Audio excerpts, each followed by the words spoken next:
In arrivo 8 milioni di euro per il restauro del Palazzo Comunale di Agrigento da parte del Ministero per le Infrastrutture, previste anche 2 nuove fermate ferroviarie ad Agrigento, quella di Fontanella e di San Michele. Questi alcuni dei provvedimenti illustrati oggi dall'europarlamentare Annalisa Tardino nel corso di una conferenza stampa che si è svolta presso il foyer del Teatro Pirandello. Presentati i candidati del Partito Democratico alle prossime elezioni europee, assemblea dei coordinatori regionali dell'UDC per decidere la linea politica in vista dell'appuntamento elettorale dell'8 e 9 giugno. Incidente mortale a Racalmuto, perde la vita un 46enne, Filippo Labella, mentre era alla guida della sua moto si è schiantato contro un albero. Lutto cittadino proclamato dall'amministrazione comunale. Ad Agrigento si è svolto il torneo di calcio Interforze in memoria di chi ha perso la vita nelle forze dell'ordine. Ad Aragona una pedalata per le vittime di mafia.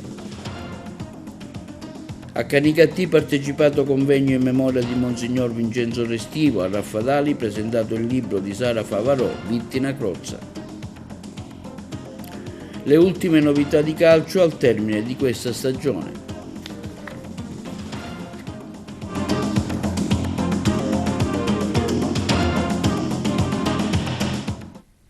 Buongiorno con l'appuntamento settimanale del lunedì del nostro telegiornale TV Notizie. Si è tenuta stamani presso il foyer del Teatro Pirandello una conferenza stampa indetta dall'onorevole Annalisa Tardino alla presenza del sindaco di Agrigento Franco Miccichetti e Andrea Cirino per illustrare anche l'impiego degli oltre 8 milioni di euro destinati dal Ministero delle Infrastrutture e dei Trasporti al restauro del Palazzo di Città di Agrigento. Tra gli altri provvedimenti anche quello dell'inserimento dell'anello sud della Sicilia nella rete europea dei trasporti e il collegamento ferroviario con l'aeroporto di Palermo e 2 nuove fermate, quella di Fontanelle e di San Michele, e un aggiornamento sul progetto dell'aeroporto di Agrigento. Sentiamo l'europarlamentare Annalisa Tardino. Onorevole Tardino, oggi una conferenza stampa qui al Comune di Agrigento per annunciare diverse novità che interesseranno sia il teatro, il nostro territorio, l'aeroporto e la Corleonese Agrigentina. Sì, abbiamo formalizzato l'annuncio di 8,5 milioni di euro per il restauro del Palazzo di Città, un'opera di grande pregio artistico-culturale dove siede anche il Consiglio Comunale e quindi riteniamo che sia doveroso. Io ho semplicemente cercato di agevolare i rapporti istituzionali quanto anche non ve ne fosse bisogno grazie all'opera intensa da parte del sindaco, e ho cercato di mettere in evidenza quanto è importante sia per la città di Agrigento avere un Palazzo di Città restaurato che possa esprimere tutta la sua bellezza artistica e culturale anche in prospettiva di Agrigento Capitale della Cultura 2025. Abbiamo poi annunciato anche altre opere, per esempio 5 milioni di euro a breve per 2 nuove tratte della ferrovia che San Michele e l'altra che Fontanelle, San Michele e Fontanelle. Perfetto. Lo dicevo prima, e poi ho dimenticato a dire durante la conferenza stampa anche 113 milioni di euro per i servizi, per le infrastrutture riguardanti i servizi idrici, una parte saranno anche per la nostra provincia e collegati alla città, e la Corleonese Agrigentina, sulla quale stiamo lavorando grazie all'azione intensa di Franco Miccichetti e dei sindaci interessati, il sindaco di Corleone, la sindaca di Alessandria della Rocca, Giovanna Bubello, sindaco di Prizzi, il sindaco di Chiusa Sclafani Francesco Di Giorgio e tutti i sindaci di quella comunità. La Corleonese Agrigentina è una strada che parte da Corleone, è la più antica della Sicilia e arriva fino ad Agrigento, e crediamo che gli investimenti che porteremo su quella strada siano funzionali non solo alla nostra mobilità ma anche a mantenere viva la cultura di una strada antica. Quindi siamo felici che il Ministero delle Infrastrutture risponda concretamente alle nostre richieste. C'era anche un'attenzione verso l'aeroporto, lei diceva in conferenza stampa. Chiaramente su questo non ne voglio fare slogan elettorali, perché noi siamo per la concretezza e quindi ci stiamo lavorando, stiamo seguendo passo passo tutta l'attività che il Comitato e la provincia sta facendo. Il progetto è stato depositato, attendiamo il parere da parte di ufficializzare il parere dell'ENAC, nonché poi i passaggi successivi che ci saranno. Posso semplicemente dire che da parte del Ministro Salvini non c'è nessuna preclusione, anzi mi ha chiaramente detto alla nostra comunità che se l'opera è fattibile, diciamo, non c'è nessuna difficoltà a realizzarla, che collegare tutta la Sicilia e fare della Sicilia anche un volano per l'economia dell'Italia, diciamo, è un progetto di unità d'Italia di fondamentale importanza. Ecco, le ricordo il porto, quanto è importante il porto di Porto Empedocle che è inserito nel corridoio anche questo, europeo. Questo è frutto di un'opera legislativa che ho fatto in Parlamento europeo e che sono lieta di annunciare, l'abbiamo già annunciato con diversi comunicati, ma non voglio solo ripeterlo ad ogni occasione perché è giusto che la gente sappia. Abbiamo allungato la rete europea dei trasporti inserendo l'anello sud occidentale, allungando la rete che arrivava su Caltanissetta e risaliva fino a Palermo, arrivando da Messina a Catania. Il nostro territorio era tutto completamente sconnesso dalla rete europea dei trasporti. Oggi con un emendamento che ha avuto un iter di oltre 1 anno e mezzo siamo riusciti ad approvare in via definitiva all'ultima plenaria di aprile la norma. La rete sarà connessa da Caltanissetta fino a Porto Empedocle e tutto il territorio fino a Siracusa farà parte della rete europea dei trasporti. Il porto di Porto Empedocle è inserito tra i porti europei e i nostri porti da Porto Empedocle fino a Siracusa, inserito anche grazie all'attività nostra e del Ministro Salvini nell'autorità nazionale orientale, faranno parte della rete europea. Ci sarà una interconnessione tra porti, autostrade e ferrovie. È chiaro che non si tratta di un lavoro che vedrete domani, perché è giusto che i nostri cittadini sappiano, ma che pone le basi, il presupposto legislativo e normativo perché domani possiamo realizzare, grazie agli investimenti dell'Unione Europea, che sono soldi nostri che quindi dovremmo sfruttare, le opere che ci serviranno per sviluppare la mobilità nella nostra provincia e in tutto il nostro territorio. Ecco, alla luce di questi risultati lei, diciamo, ripropone la sua candidatura al Parlamento europeo. Ecco, facciamo anche un bilancio del suo impegno. Guarda, è chiaro che 4 anni, 5 anni non si possono racchiudere in pochi secondi, però ecco, lei sta chiedendo, diciamo, alla gente di essere presente di nuovo a Bruxelles? Ma guarda, allora, se dobbiamo parlare in maniera campanilistica come agrigentina, credo insomma che avere un europarlamentare di Agrigento per la nostra provincia sia un valore aggiunto, che si aggiunge appunto agli altri parlamentari presenti in tutte le sedi, parlamentari nazionali, parlamentari regionali, ognuno che fa la sua parte perché molti, quasi tutti sono amici. Avere l'europarlamentare della provincia di Agrigento è di fondamentale importanza. Nessuno avrebbe mai chiesto di allungare la rete europea dei trasporti fino ad Agrigento e di inserire Porto Empedocle tra i porti europei se non avesse conosciuto il territorio. E quindi questo è un invito accorato alla nostra provincia a far sì, a dare la possibilità a un esponente che insomma penso di aver dimostrato di aver lavorato e chi mi segue insomma lo sa, di poter continuare questa attività lavorativa per altri 5 anni in maniera anche migliore, perché si consolidano rapporti istituzionali che già si hanno, si arriva da parlamentare uscente con la possibilità di non essere solo un deputato semplice, con tutto il rispetto per i deputati semplici, e di concretizzare, diciamo, delle attività che abbiamo solamente iniziato su più fronti. Questi sono dei risultati che abbiamo raggiunto, ma noi, la nostra provincia e l'intera Sicilia, perché sapete che il collegio è dell'intera Sicilia e non mi sono mai, diciamo, tirata indietro a portare avanti istanze da parte di tutto il territorio, e oggi durante la campagna elettorale, diciamo, me ne stanno dando atto,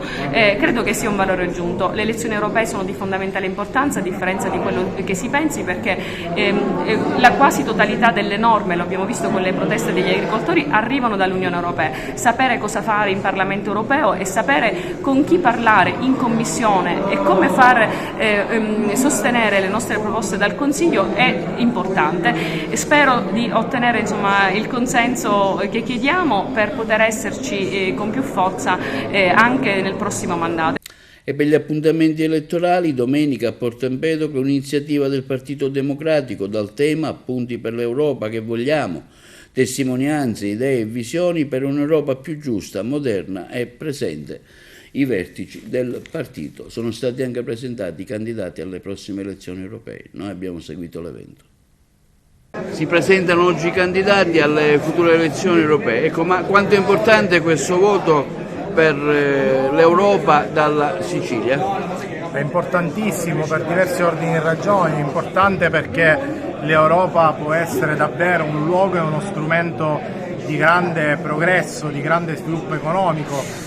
Un'Europa dove la Sicilia e la provincia di Agrigento sono ben rappresentati vuol dire più risorse, più strumenti, più finanziamenti per sorreggere una vera stagione di crescita economica, di occupazione, per la pesca, per l'agricoltura, per le attività produttive, e quindi è un grande veicolo di sviluppo se ben utilizzato. Dobbiamo accorciare le distanze con quei paesi dell'Unione Europea che hanno davvero capito quanto è importante l'Unione Europea per affermare stagioni di sviluppo, mentre noi siamo molto in ritardo, ma è importante anche per giocare una partita nazionale, per accorciare le distanze dalla destra peggiore d'Europa, una destra che sta affermando in maniera arrogante una stagione autoritaria e liberticida, e noi non possiamo permetterci il lusso di perdere altro terreno. Oggi come ieri l'Europa non può essere distante da noi, ma deve essere anche un luogo di battaglia per accorciare le distanze dalla destra e creare una grande alternativa riformista e progressista. Onorevole Catanzaro, oggi un incontro del Partito Democratico a Porto Empedocle per stabilire linee future in vista delle elezioni europee, con la presenza anche dei candidati? Sì, assolutamente, oggi è una bella mattinata di politica e di programma per l'Europa. Il Partito Democratico ha presentato la sua lista con l'autorevolezza di diverse figure di candidate e candidati. Ritengo che questa è una grande battaglia. Noi sappiamo quello che vogliamo per l'Europa e l'8 e il 9 di giugno io spero che il Partito Democratico possa fare un grande, straordinario risultato per quello che merita di poter portare avanti come idee programmatiche per l'Europa. È chiaro, noi abbiamo un confine, noi siamo contro le destre in Europa e quindi c'è un confine, noi siamo sul Partito Socialista Europeo che guarda a quello che sono i veri temi delle disuguaglianze e tanto altro dell'ambiente, e quello che ovviamente oggi è un tema che forse qualcuno sta tralasciando per noi è fondamentale.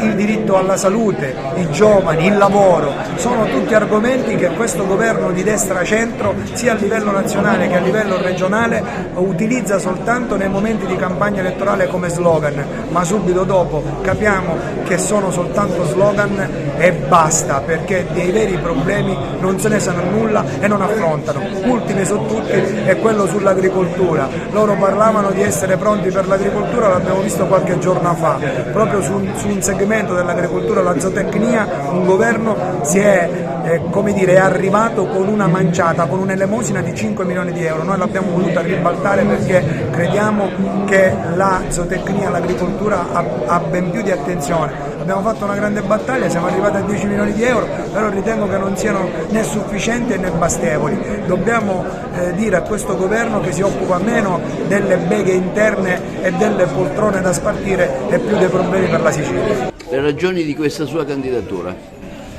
Le ragioni della mia candidatura sono dare forza ai territori, dare forza alle richieste, alle domande che nascono dai nostri amministratori locali, dai nostri sindaci, dalle associazioni dei datori di lavoro, di impresa, dalle organizzazioni sindacali, rappresentare quelle che sono le esigenze della Sicilia a Bruxelles, in Parlamento europeo, tra Bruxelles e Strasburgo.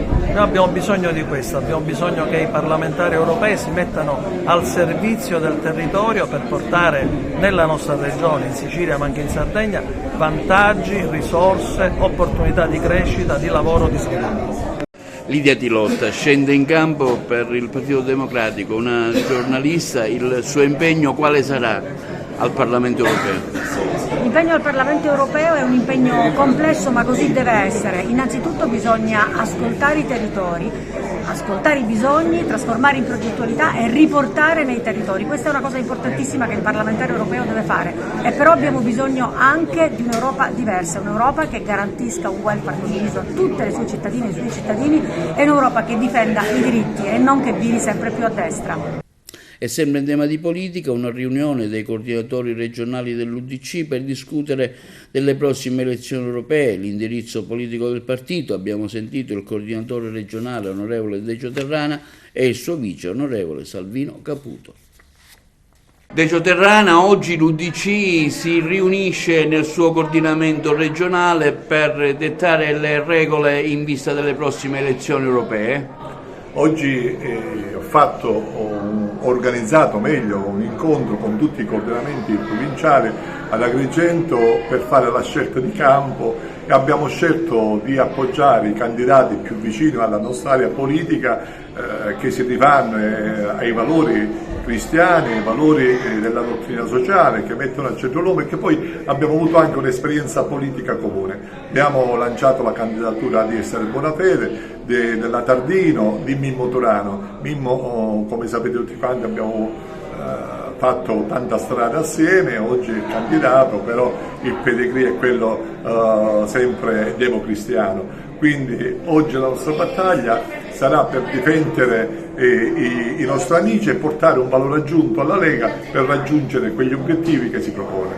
Come spiegare agli elettori l'accordo con la Lega? È un accordo politico, un'intesa politica. Noi non eravamo nelle condizioni in questa fase di organizzare una lista, dovevamo fare una scelta di campo e ci siamo alleati alla Lega. Oggi un'interessante iniziativa, un incontro con coordinatori di tutta la regione per discutere e delineare il futuro impegno dell'UDC alle prossime elezioni europee. Una riunione organizzativa dove si parla anche di elezioni amministrative, perché in Sicilia si vota anche in molte realtà importanti, quindi un lavoro con i candidati e con i coordinatori. Poi il punto fondamentale di attenzione per le elezioni europee, che ci vedono i nostri candidati all'interno delle liste della Lega, e poi la preparazione dell'organizzazione del partito dopo le europee. Già c'è una data, il 22 giugno c'è una grande manifestazione regionale con tutti i quadri dirigenti per pianificare la crescita ulteriore del partito in Sicilia. L'accordo con la Lega da cosa scaturisce? Tutto dalla necessità di creare un grande gruppo politico, tant'è che l'accordo fra Lorenzo Cesa e Matteo Salvini si sta dando vita al gruppo parlamentare dell'UDC alla Camera dei Deputati, quindi che è un riconoscimento importante, e poi un progetto che sicuramente non è di scopo per le europee, ma è di più ampio respiro per le nazionali. Incidente mortale a Racalmuto, un 46enne del posto, Filippo Labella, è deceduto sabato pomeriggio in seguito a un terribile schianto avvenuto in maniera autonoma. L'uomo viaggiava in sella alla sua Ducati quando, per cause ancora in corso di accertamento, ha perso il controllo finendo la corsa contro un albero. L'incidente è avvenuto in via Filippo Villa, nei pressi dell'istituto professionale. Lanciato subito l'allarme, sul posto sono arrivati gli operatori del 118, quindi un elisoccorso è stato fatto atterrare nel campo di calcio comunale. I tentativi di rianimazione purtroppo sono stati vani. A occuparsi della dinamica dell'incidente i carabinieri della locale stazione. La salma dell'uomo è stata trasferita presso la camera mortuaria del cimitero di Racalmuto. Filippo Labella era un fisioterapista, lascia la moglie e i 2 bambini. Proclamato il lutto cittadino da parte del sindaco di Racalmuto Maniglia, i funerali si svolgeranno presso la chiesa madre. Si è svolto domenica presso il campo Esseneto ad Agrigento il torneo calcistico Interforze, un calcio per la legalità in memoria degli appartenenti alle forze dell'ordine che prematuramente hanno perso la vita. Noi eravamo sul posto. Parliamo di questa iniziativa che si svolge oggi qui al campo Esseneto, un incontro interforze dedicato alla legalità. Sì, ormai è un'iniziativa che è entrata nella tradizione di quelli che sono i rapporti tra le forze di polizia, ma anche i rapporti tra le forze di polizia e la cittadinanza, visto che il torneo nasce come interforze, ma poi è aperto anche ad altri, e non poteva non essere così, visto che il torneo è un torneo per la legalità. La legalità non è qualcosa che riguarda solo noi, ma riguarda tutti i cittadini. Ma c'è un altro elemento importante in questo torneo, che è il ricordo dei nostri caduti. Se dobbiamo parlare di legalità, dobbiamo parlare di chi prima di noi ci ha insegnato la strada da percorrere, e perciò è importante ricordare i nostri caduti e sperare che siamo degni del loro esempio nella vita quotidiana di ogni giorno, nel nostro lavoro e come cittadini. Come si snoderà la manifestazione? Si articolerà con una serie di incontri che ha la durata di 25 minuti e dopodiché naturalmente ci saranno le eliminazioni e le premiazioni per i vari i vari, diciamo, diverse componenti. Sono stato incaricato come organizzatore dell'evento. È un evento che facciamo ogni anno in ricordo di coloro che ci hanno lasciato prematuramente e cerchiamo in questa giornata di essere tutti presenti nella memoria di chi ci ha lasciato con il gioco del calcio. È un gioco bellissimo, un confronto tra forze armate e anche con altre realtà sociali come la palestra, la Wellness, lo sponsor il 13.8, una società di calcio che è l'Azzurra, e hanno anche collaborato gli amici della polizia, che sono una squadra fatta sia da colleghi che parenti di colleghi.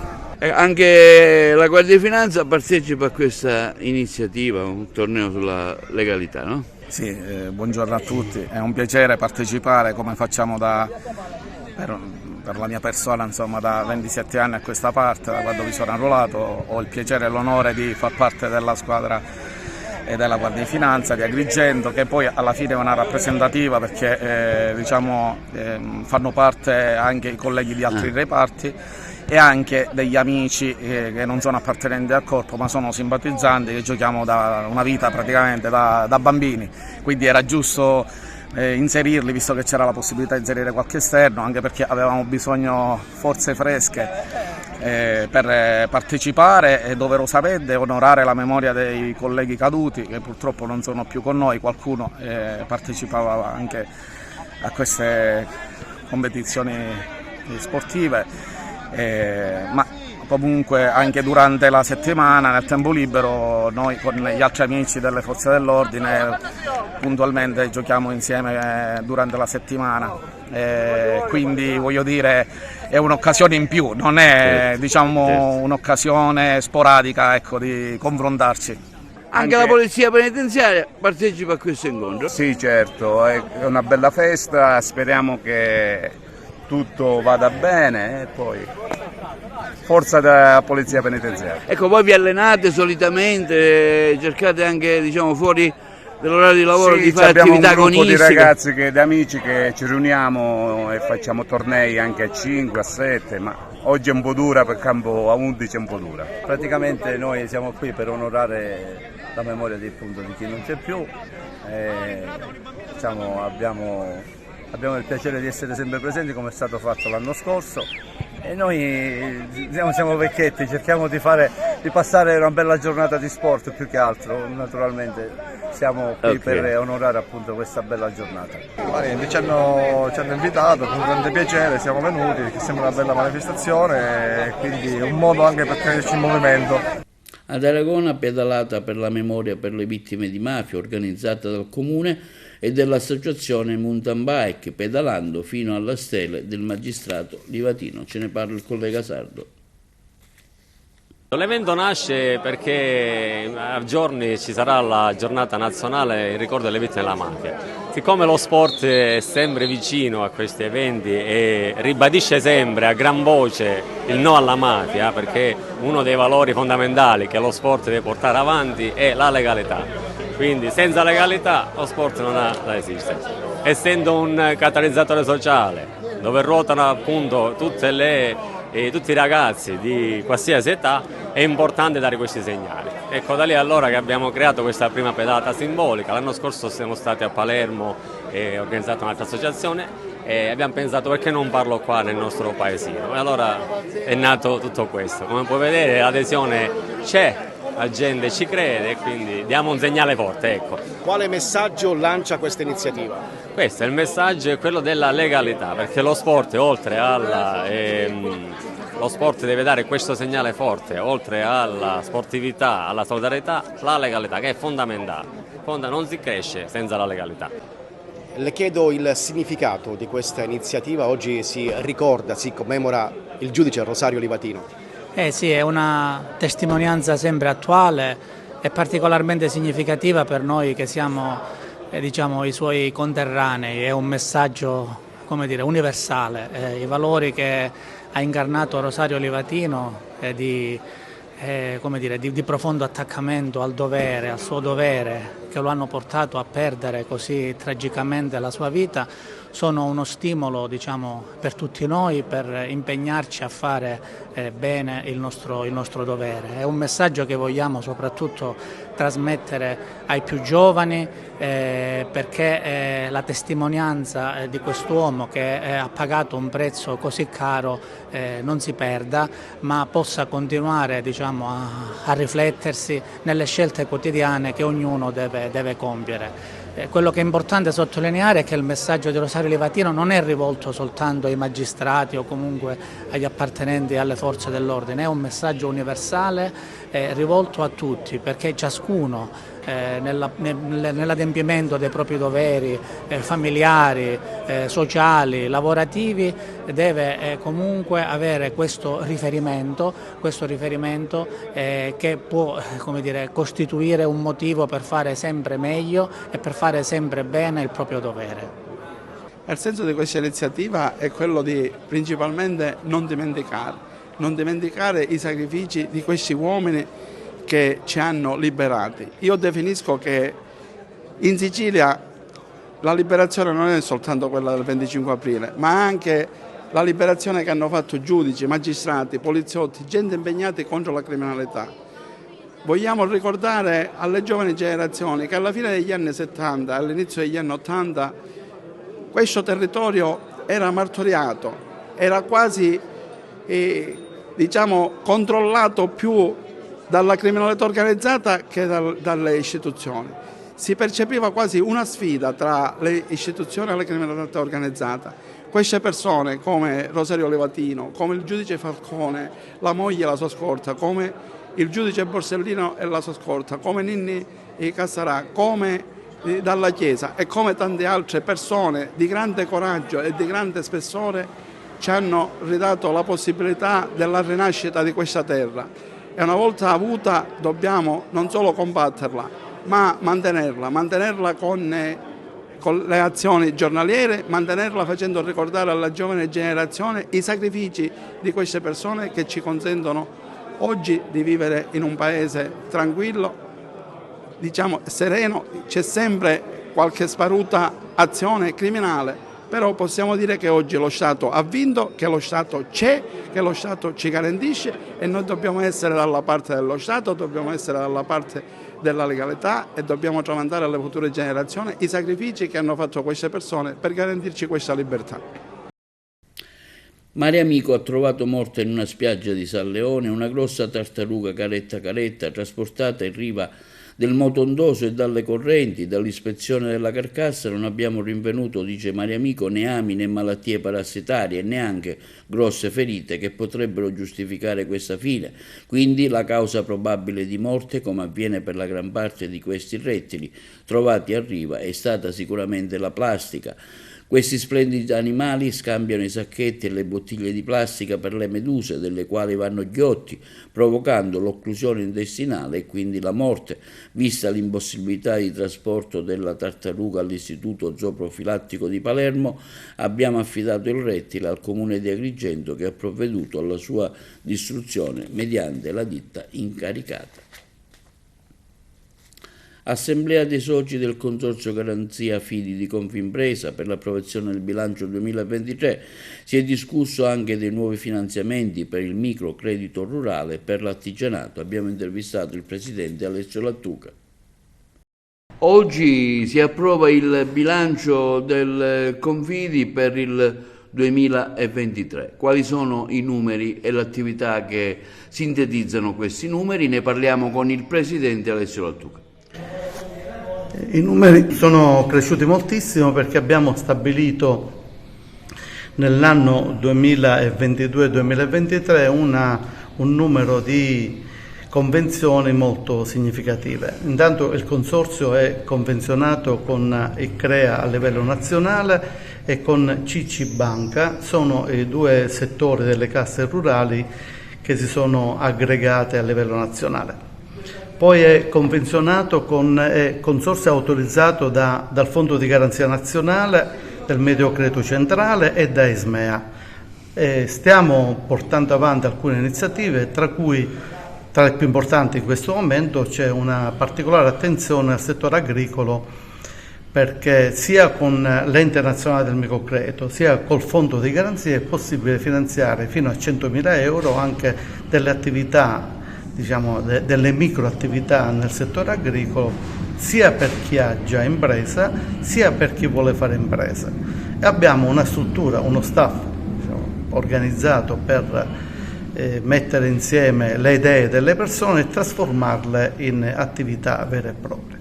Il consorzio si propone per tutti i settori, ovviamente quello dell'agricoltura è uno dei settori, stiamo guardando alle aree industriali di tutta la Sicilia, guardiamo ovviamente da sempre al sistema commerciale, ma con particolare attenzione rispetto a tutto questo, alle nuove attività, perché abbiamo finanziato moltissime attività nel Trapanese, in particolare nelle isole Egadi abbiamo fatto nascere alcune start-up e sono delle esperienze positive che stiamo inserendo nel nostro portale per informare, diciamo, le imprese interessate.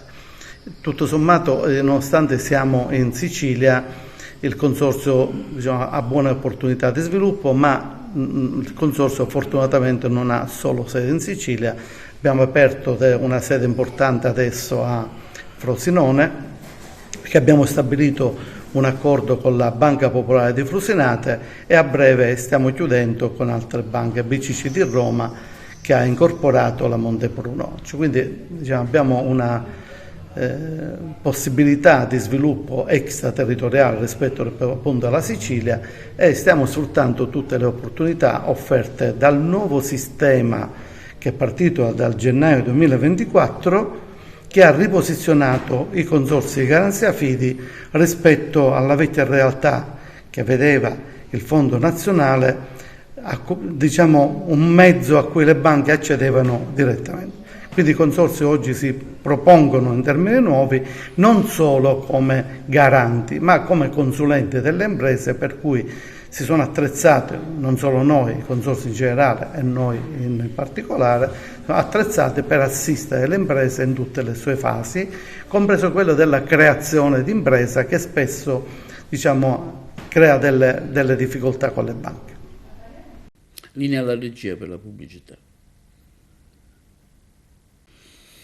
Nell'ambito del 150° anniversario della consacrazione della chiesa madre San Pancrazio di Canicattì si è svolto un partecipato convegno sui testimoni del Vangelo, dove si è discusso dell'apostolato dell'arciprete Monsignor Vincenzo Restivo.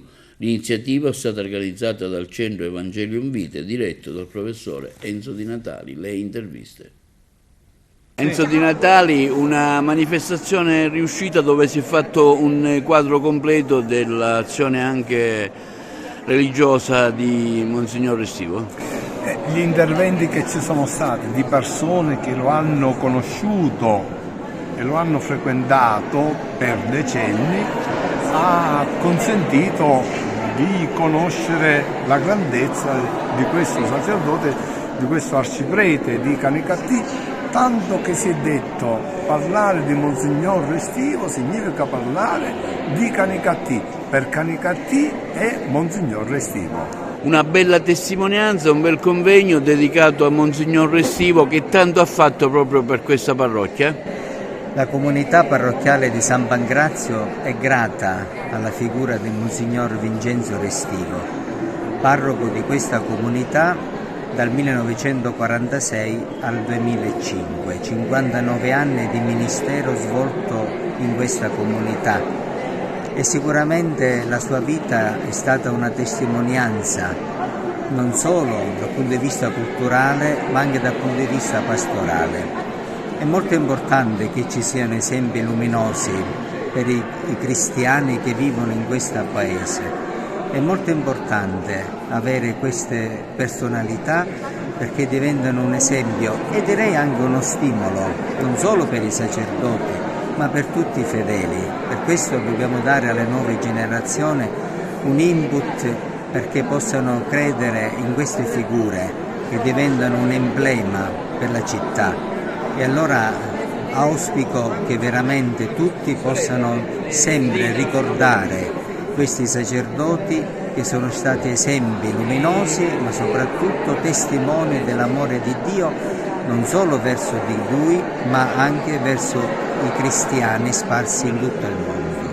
Un ricordo oggi di Monsignor Restivo qui a Canicattì. Lei ha tracciato un quadro abbastanza approfondito. Una sintesi? Monsignor Restivo è stato per tanti anni il nostro pastore, la nostra guida, il nostro amico. A lui dobbiamo tanto. Abbiamo cominciato io la vita da ragazzo e l'ho seguito fino alla fine, ricevendo sempre consigli, ricevendo spinte per andare avanti, ricevendo tanto conforto nei momenti tristi della nostra vita. È emerso un quadro abbastanza importante della vita anche spirituale, dell'azione religiosa che ha svolto negli anni qui a Canicattì. Monsignor Restivo è stato un uomo presente nella città come sacerdote, come amico e si è occupato dei problemi della città. Ha seguito l'evoluzione positiva e negativa della città, se ne è preoccupato e cercando di collaborare con le autorità si è impegnato per la risoluzione di tanti problemi, quindi un punto di riferimento per tutti. Lei ha voluto ricordare Monsignor Restivo attraverso delle testimonianze relative anche alla sua vita. Sì, senz'altro, perché a Monsignor Restivo devo tanto, è come un familiare che porto nel cuore e quindi tutto quello che ha lasciato in me non posso dimenticarlo, anzi lo voglio comunicare agli altri. Ricordiamo anche la nomina insegnante di religione. Sì, sicuramente. È stato nel 1976, qualcosa che neanche mi aspettavo. Non sapevo che la diocesi avrebbe preso questa indicazione di affidare l'insegnamento ai laici. Infatti inizialmente sono rimasta completamente sorpresa.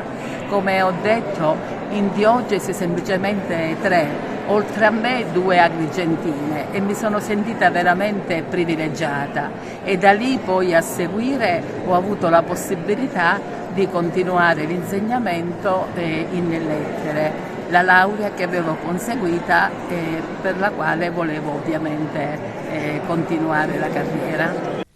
Presentato presso la Biblioteca Comunale di Raffadali nell'ambito dell'iniziativa Incontro con l'autore Sara Favarò, il libro dal titolo La vera storia di Vittina Crozza. Sentiamo la scrittrice da noi intervistata prima della manifestazione. Presentato sabato scorso presso la Biblioteca Comunale di Raffadali nell'ambito dell'iniziativa L'incontro con l'autore Sara Favarò, il libro dal titolo La vera storia di Vittina Crozza. L'idea nasce dal fatto di essere siciliana, perché essendo siciliana chiaramente ne comprendo il linguaggio, perché ho l'onore di essere nata in un paese e soprattutto l'onore di parlare, il grande piacere di parlare siciliano, di conoscere la mia lingua. Per cui conoscendo la propria lingua la canzone incomincia dicendo Vittina Crozza, e una crozza in siciliano è un teschio. E trovavo assolutamente contrastante il fatto che si parlasse di un teschio, e quindi di morte, e che tuttavia invece ci fosse un allegro refrain che faceva all'allero, cioè tutti contenti, felici, a battere le mani, a cantare. E mi sono chiesta, ma chissà che cos'è che c'è di tanto comico, di tanto divertente in questa morte. E mi sono messa ad indagare e più indagavo, più scoprivo la verità che era molto, ma molto distante da quello che invece veniva rappresentata. Perché Vittina Crozza senza dubbio è la canzone più vilipesa e più oltraggiata della cultura popolare siciliana. Perché la canzone, come spiegheremo oggi, nasce nell'Agrigentino, nasce in un paese specifico dell'Agrigentino che è Favara e nasce come canto di protesta dei minatori. Vittina Crozza dice proprio questo, denuncia proprio questo. Infatti il primo verso dice Vittina Crozza supra un cannone. Ucannuni, come dicevo poco fa, grande importanza ha in questa storia il comune di Favara, perché è dove nasce la canzone. e dove a Favara per Cannoni si intende l'ingresso della miniera. Quindi la canzone vuol dire ho visto un teschio sopra l'ingresso di una miniera.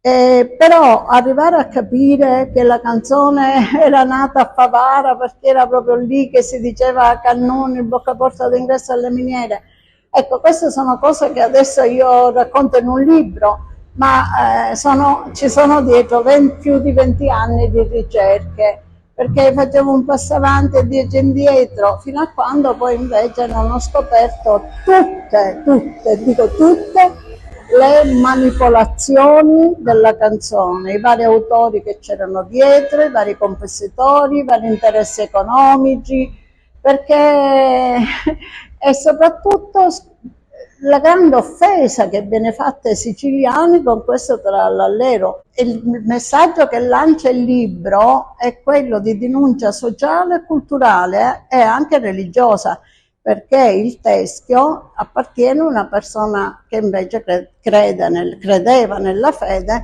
e che sentiva invece il bisogno di avere la messa e di avere perdonati i peccati e che sperava in quel tocco di campane che, come noi sappiamo, nei paesi le campane scandiscono la vita di ogni suo cittadino, dalla nascita al battesimo alla morte. E infatti quello che denuncia la Crozza nella prima quartina è vittina Crozza suprano Cannone. Fui curioso e ci posso spiegare. Idda mi rispondeo che gran dolore, morire senza un tocco di campane.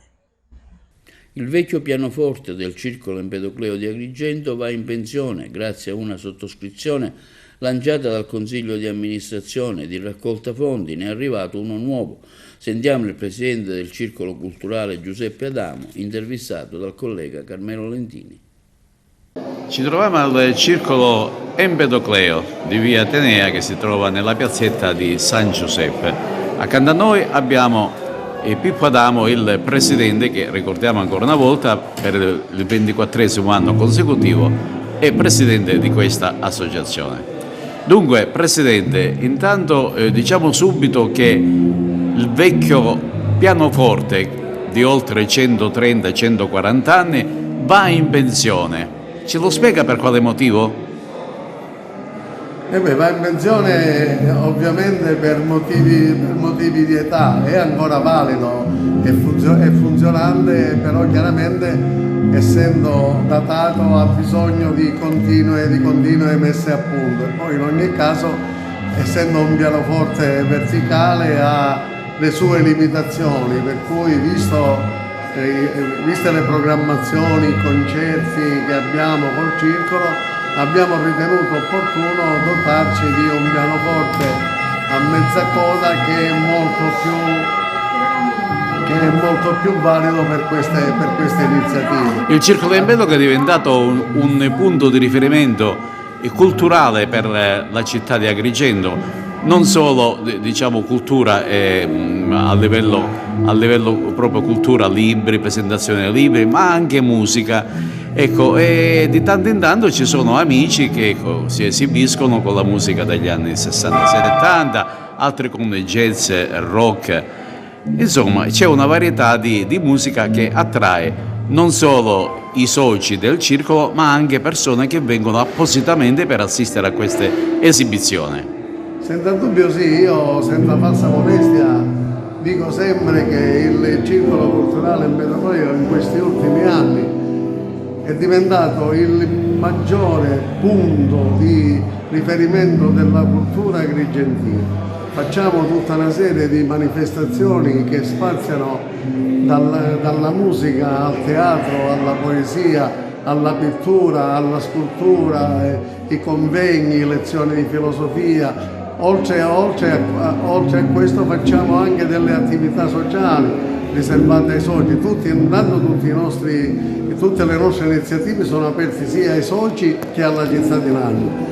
Anche le attività sociali che sono riservate ai soci, qualche amico dei soci può intervenire.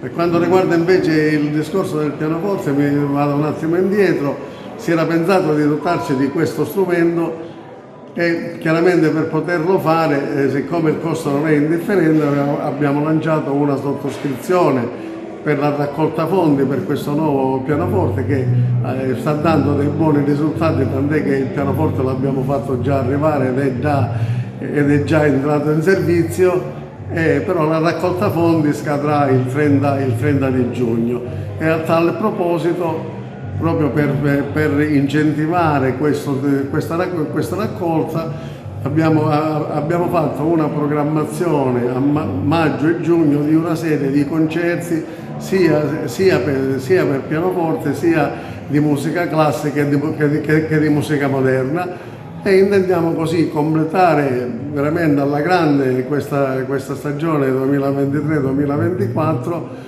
proponendo queste ultime iniziative ai soci e alla città, come pure venerdì prossimo 24 ci sarà anche l'ultimo spettacolo del Teatro da Camera con Giovanni Moscato in Agrigento Ravenna. Gaetano Alletto, allora il Presidente ci ha accennato che c'è stata e c'è ancora tuttora una sottoscrizione per acquistare questo pianoforte. Sono costi non certo modesti e quindi praticamente intanto è un pianoforte che viene messo a disposizione anche dei musicisti, dei tanti musicisti agrigentini che di tanto in tanto si esibiscono in questo circolo. Specifico che con le nostre risorse abbiamo acquistato il pianoforte che non sono tante, non abbiamo contributi pubblici e quindi abbiamo pensato, anche con l'aiuto di tanti musicisti che si sono offerti in questa raccolta, di avviare questa raccolta fondi importante per il circolo, che si basa solamente sugli introiti dei pagamenti dei vari soci. Per cui intanto l'abbiamo già inaugurato benissimo 2 sere fa con il concerto del liceo musicale Embecle, dei ragazzi che hanno fatto un concerto meraviglioso e li ringraziamo per questo. Ringraziamo sia la preside, abbiamo ringraziato i maestri, abbiamo ringraziato i ragazzi che sono stati splendidi e che hanno fatto una stagione meravigliosa da ottobre sino ad oggi.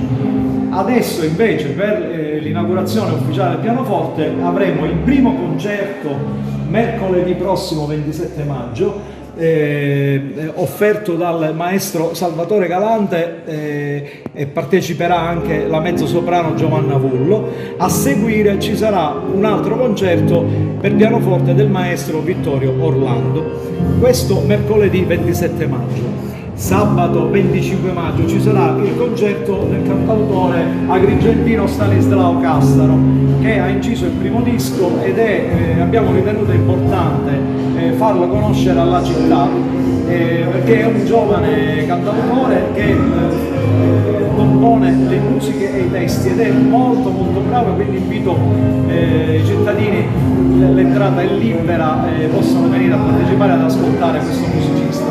Andiamo avanti a giugno e passiamo a sabato 8 giugno. Abbiamo 2 pianisti giovani molto importanti che sono Giada Nobile e Leonardo Scicolone. A seguire ci sarà un altro concerto venerdì 14 giugno della soprano Miriam Pissanti. A Villa San Giovanni una manifestazione congiunta tra i comitati della Sicilia e della Calabria per dire ancora una volta no al ponte. I comitati No Ponte di Calabria e Sicilia si sono ritrovati insieme nella mattinata di sabato 18 maggio a Villa San Giovanni per una manifestazione congiunta contro l'infrastruttura Ponte sullo Stretto, voluta dal Ministro dei Trasporti Matteo Salvini, che unirebbe le 2 regioni. Il corteo No Ponte è partito alle 9:30 da Piazza Valsesia con un numero imponente di presenze, sia di manifestanti che di associazioni e movimenti, i quali hanno partecipato con bandiere, tamburi, cartelli e striscioni. Uno degli obiettivi della manifestazione era quello di evidenziare che il problema del ponte investe e interessa l'intero Mezzogiorno. Chi si oppone ribadisce la necessità di immaginare un altro modello di sviluppo per il Sud Italia, ma soprattutto evidenzia la necessità di altre infrastrutture vitali per il benessere della comunità, dai trasporti alla sanità pubblica. I fondi che sono stati messi a disposizione per la costruzione del ponte sullo Stretto potrebbero invece finanziare nuove linee ferroviarie, migliorando così i trasporti carenti su entrambe le coste calabre e nell'entroterra siciliano. Ancora più importante, questi fondi potrebbero migliorare il sistema sanitario che, soprattutto in Calabria, è carente, tanto da essere stato necessario chiamare medici da Cuba per coprire la mancanza di personale. Inoltre, le strutture ospedaliere sono poche, spesso lontane e difficili da raggiungere, così come è difficile per le ambulanze arrivare da chi ha necessità di soccorso, soprattutto nei borghi più interni. I problemi di Sicilia e Calabria non sono dunque molto differenti, eppure l'attenzione, lamentano i manifestanti, sembra non essere posta su queste mancanze che creano disagi e perdita di diritti per i cittadini, ma su un'infrastruttura dispendiosa e che necessiterebbe di ulteriori lavori nelle due regioni e di strutture ad esso collegate per risultare effettivamente funzionale. Passiamo allo sport, sentiamo le ultime novità calcistiche di questa stagione che sta svolgendo al suo termine. Ce ne parla Carmelo Lentini. In Serie B il Palermo ha un sogno nel cassetto, il ritorno in Serie A. Dopo aver superato alla favorita la Sampdoria di Andrea Pirlo nel primo turno dei playoff, adesso il prossimo avversario sarà il Venezia, che ha concluso il campionato al terzo posto dopo essere stato per lungo tempo della stagione la seconda forza della Serie B. La compagine lagunare allenata da Vanoli sarà ospite alla favorita proprio questo lunedì 20 maggio a partire dalle ore 20:30. In Serie C avanti il Catania, che pur perdendo al Cibali con il minimo scarto nella gara di ritorno contro i giovani Under 23 dell'Atalanta, accede ugualmente alla fase successiva. L'avversario della squadra di Zeoli sarà l'Avellino, match di andata martedì 21 maggio e poi al Massimino il ritorno il 25 in trasferta. In Serie D invece il Siracusa, la squadra vincitrice dei playoff del girone I della Serie D. La formazione aretusea di mister Spinelli ha superato in rimonta la Regina per 2-1. Il Siracusa si impone così ai playoff ed ora aspetta il possibile ripescaggio in Serie C. Sempre in Serie D finisce con la vittoria della Cavese sul Trapani per 3-2 la fase a girone della pool scudetto che qualifica entrambe le formazioni con gli Aquilotti Cavesi vincitori del girone e con i Granata che passano alle semifinali come migliore seconda. Da sottolineare che il tecnico campano è l'ex agregantino Lello di Napoli ed una delle reti partenopee portano la firma di un altro ex, l'attaccante Matteo Di Piazza. Infine l'Acregas ha inizio proprio a perdere qualche elemento di spicco dopo alcuni importanti addii di calciatori della rosa. È andato via il direttore generale Graziano Strano. Oggi invece dovrebbe essere il giorno fatale per decidere il futuro biancazzurro da parte dell'attuale dirigenza, che dovrà scegliere se andare avanti oppure cedere il proprio titolo. E un'ultima notizia: a causa di un guasto dell'acquedotto Tre Sorgenti sarà necessario sospendere la fornitura idrica nella giornata di giovedì 23 maggio ai comuni di Grotte, Racalmuto, Castrofilippo, Naro, Campobello di Licata, Ravanusa, Palma di Montechiaro e alle altre utenze del Voltano. Ciò provocherà ovviamente delle limitazioni nella distribuzione idrica. E questo è tutto per l'appuntamento odierno di TV Notizie. Vi ricordiamo che i nostri programmi sono visibili sul sito www.televideagrigento.tv, il telegiornale sul canale 93 di Video Sicilia alle ore 15 e alle ore 20 con replica alle ore 9 del mattino e sul canale 268 visibile in tutta Italia. Questo è tutto e vi auguriamo una buona serata.